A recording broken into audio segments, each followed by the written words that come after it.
ایک بھائی کا سوال ہے کہ آج جو کرونا وائرس کی وجہ سے سعودیہ حکومت نے بھی منع کر دیا جو عمرہ کے لیے آ رہے ہیں، اور جنہوں نے ویزا لگا لیا وہ بھی ایئرپورٹ پر اگر پہنچ رہے ہیں انہیں بھی روکا جا رہا ہے، تو شرعی مسئلہ کیا ہے؟ دیکھیے، اس کے دو حالات ہیں۔ پہلی حالت یہ ہے کہ جو عمرہ کی نیت سے ایئرپورٹ پہنچے، ابھی انہوں نے نیت ارادہ مکمل نہیں کیا، یعنی احرام اور نسک میں داخل نہیں ہوئے، تو ان کے لیے مسئلہ آسان ہے، کوئی مسئلہ نہیں ہے۔ وہ ابھی حقیقت میں اس نسک میں داخل ہی نہیں ہوئے، وہاں سے واپس چلے گئے، کچھ بھی نہیں ہے۔ لیکن رہی بات یہ دوسری شکل کہ انہوں نے گھر سے ارادہ کر لیا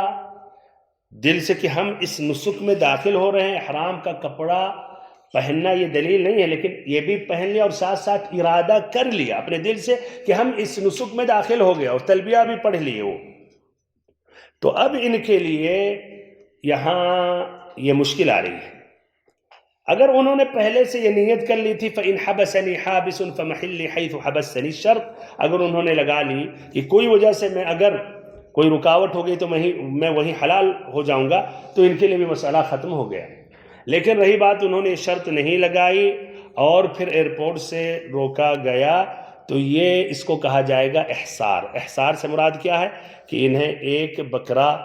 یا 7 حصے میں سے ایک حصہ گائے اور اونٹ ہوا، یہ مکہ میں انہیں ذبح کرنا ہوگا، یا کسی کو وکیل بنا دے اور پھر اپنا بال وہ مڈوا لیں، اس طرح یہ ان کا سمجھیے یہ ختم ہو جائے گا، یا احصار کی وجہ سے، رکاوٹ کی وجہ سے اس احرام سے اب باہر آ سکتے ہیں۔ واللہ اعلم بالصواب، وصلی اللہ وسلم وبارک ونعم علی عبدک ورسولک محمد۔